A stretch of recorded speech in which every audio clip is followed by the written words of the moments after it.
The traces of electrical discharges on the Earth's surface are as diverse as on all other rocky bodies in the solar system. However, they often do not immediately catch the eye because they have been leveled by erosion processes or covered by vegetation, water, and sand.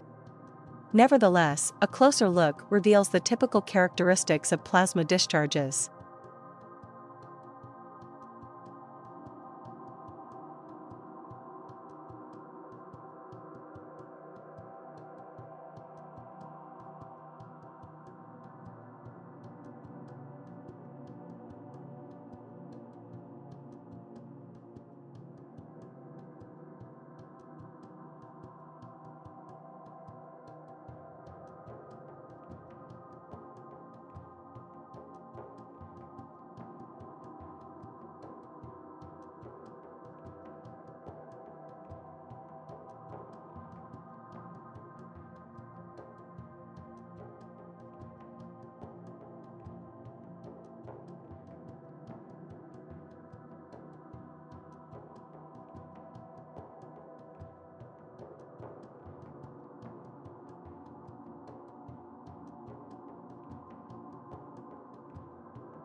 The Brandberg Massif in southwest Africa could be an example of a raised mountain, as we saw earlier at Olympus Mons.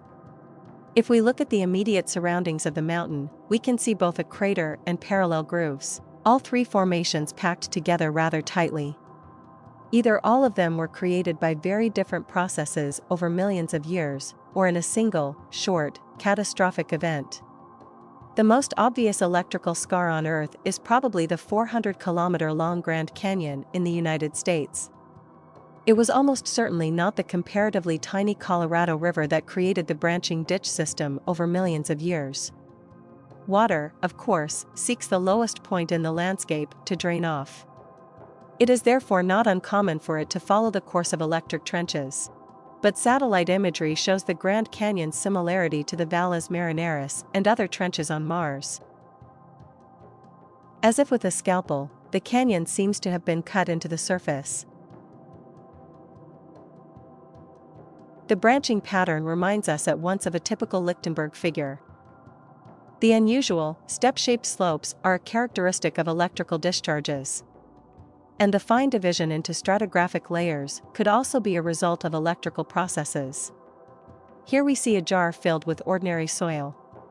Even a small current flowing through the glass leads to the electrochemical accumulation of certain metals and crystals. First, a layer of iron salt is formed. The precipitation of minerals creates band-like structures. Until now, little was known about the electrochemical processes taking place here. Jacob's experiments could therefore be groundbreaking for geology. This process can be compared to processes of structure formation through self-organization.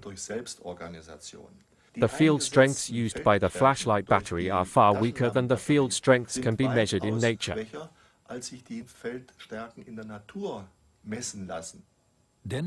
Nevertheless, against gravity, wrinkles and even mountains grew in the glass. The similarity to geological structures, such as those we see in the Grand Canyon, cannot be denied. Overall, the slopes of the canyon show relatively few signs of erosion, suggesting that they cannot be particularly old. It is difficult to say exactly how old, as there is simply still far too little research in this direction. Perhaps another electrical scar in Arizona, possibly created during the same event, can provide a clue. The Barringer crater, which is about 1,200 meters wide, is said to have been formed by a meteorite impact, only 50,000 years ago, according to the prevailing opinion. The surface of the Earth, like all rocky celestial bodies, shows the traces of huge plasma discharges. Here, fascinating discoveries await future researchers who have an eye for such electric formations.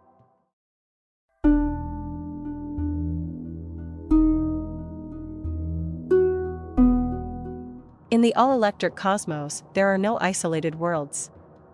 Each planet is part of the electrical network that connects the galaxies to each other. Of course, Earth is no exception. Like all charged bodies, it is surrounded by a plasma sheath. This sheath is only mistakenly referred to as the magnetosphere. Plasmasphere would be a more appropriate name. In this plasmasphere lie the Van Allen radiation belts, which are nothing more than typical donut-shaped plasmoids. We have already seen the same structure near the Sun. The presence of ring-shaped electric currents in the plasmoids can be seen particularly impressively in the example of Saturn. In addition to the well-known rings, another one has recently been discovered. It has enormous dimensions and resembles huge, but very thin galactic plasma disks. Of course, the long-known rings have lost none of their fascination. As the Voyager spacecraft discovered back in 1979, the rings show a surprising fine structure that cannot be explained by a chaotic gravitational model. There was the F-ring, revealed in Voyager's narrow-angle camera to be kinked and triply stranded, and, perhaps, in defiance of all common-sense celestial mechanics, braided.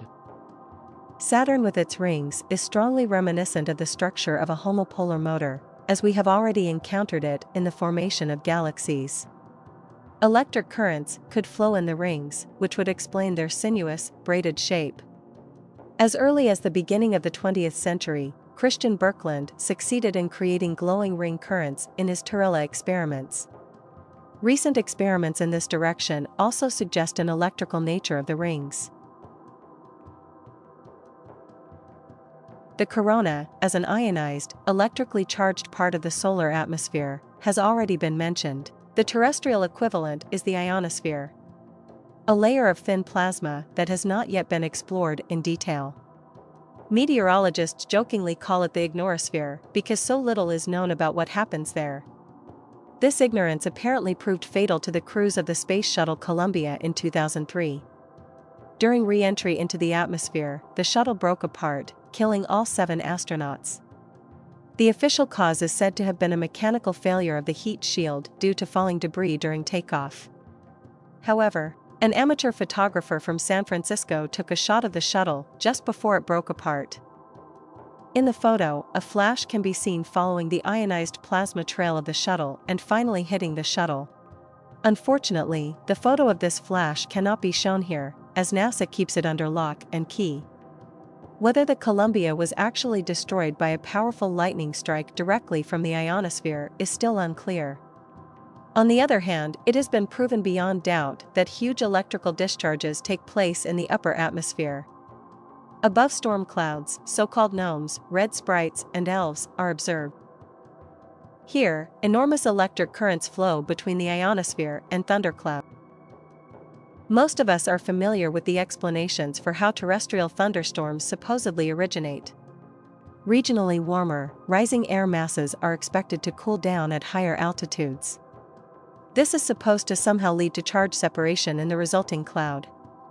The German Wikipedia clearly shows how little is known about the process of electrical charging of a thundercloud. A total of 4 sentences can be found on the generation of lightning. Mechanical friction of ice crystals is said to play a major role. For a long time, meteorologists have claimed that water is an indispensable prerequisite for the formation of thunderstorms.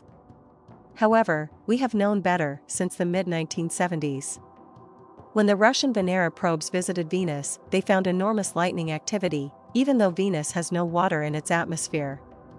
The research results were confirmed by NASA's Pioneer and Galileo probes. On Venus, gigantic lightning flashes reach directly from the ionosphere to near the surface. The Russian Venera probes detected continuous lightning activity at an altitude of 32 to 2 kilometers with discharge frequencies of an incredible 25 discharges per second. The human eye cannot separate such frequent flashes from each other, and therefore an observer on Venus would perceive the landscape and dense atmosphere immersed in an eerie electric glow. The highest discharge rate on Earth was measured in a blizzard with a comparatively modest 1.4 flashes per second. The fact that waterless Venus has enormous lightning activity is in direct contradiction to the meteorological model of lightning generation. Nevertheless, the failed model of mechanical charge separation in a water cloud is still advocated today, albeit with little conviction. There is simply no alternative in mainstream meteorology.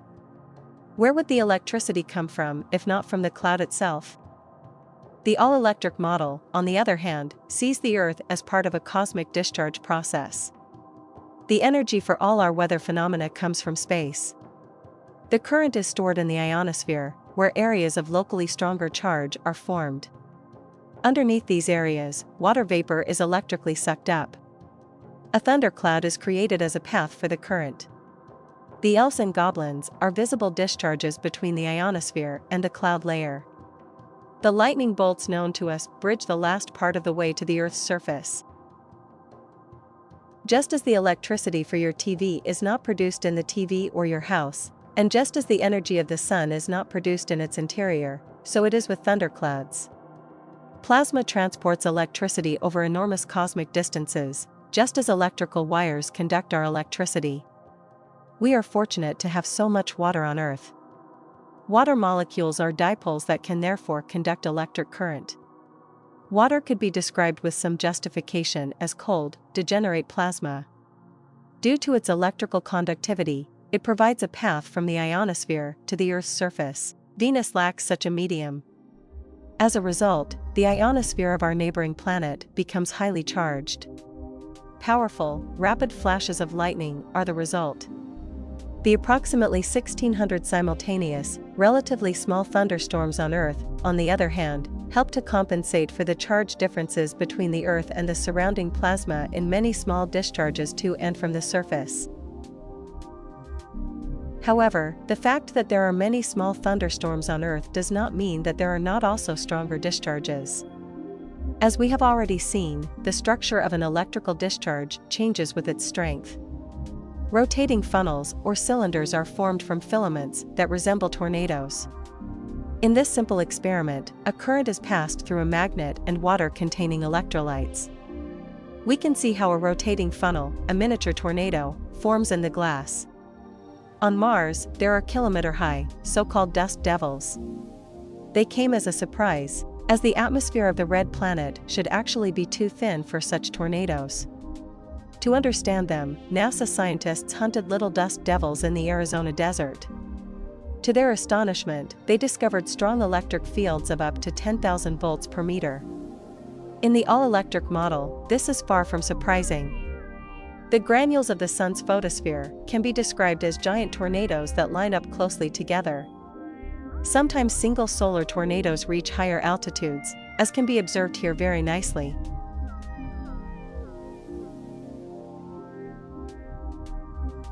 And the tornadoes that run horizontally here could find a counterpart in such cloud tunnels on Earth.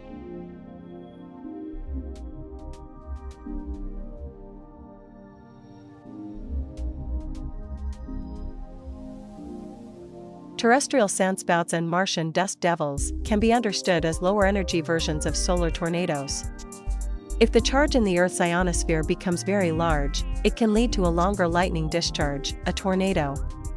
A tornado is nothing more than a funnel-shaped, rotating electrical discharge. We see particularly violent discharges on the Sun in the form of sunspots. On Earth, it is hurricanes that carry large amounts of electricity to and from the surface, creating strong winds. All these weather phenomena are not primarily triggered by air masses of varying temperatures. They are rotating, electrically charged cylinders. Thunderstorms, tornadoes, and hurricanes cause great damage, but the most devastating electrical discharges on Earth are earthquakes. They are still considered unpredictable. But they don't have to be. For a few years now, the former ignorosphere has been studied more closely, and observations indicate that large charge differences build up in the ionosphere above the epicenter prior to the actual earthquake. Incandescent discharges and lightning have also been observed during earthquakes. The Earth's quake may have nothing to do with plate tectonics, which are dubious anyway. According to the all-electric model, electric currents flow in the Earth's crust. Just as internal discharges can occur within a thundercloud, it can also happen in the Earth's crust. The subsequent destructive quake could turn out to be the subterranean thunder of such electrical discharges.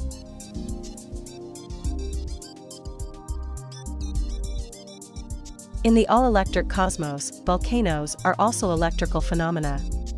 Telluric currents in the Earth heat the rock and cause it to melt in local hotspots near the surface. Strong lightning activity is often observed during large eruptions. In this impressive video, you can see the formation of 2 tornadoes in the background. It shows that we are dealing here with strong electrical discharges.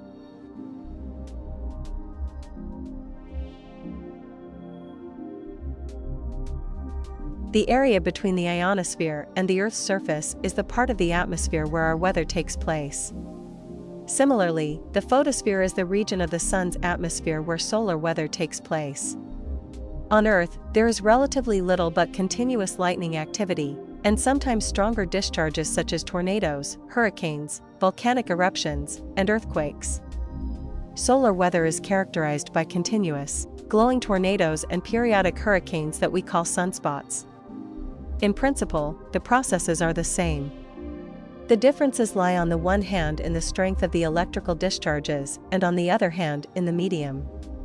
On the Sun, we have a classical plasma. On Earth we also have an electrically conductive medium, a kind of cold plasma, due to the dipolarity of the water molecules.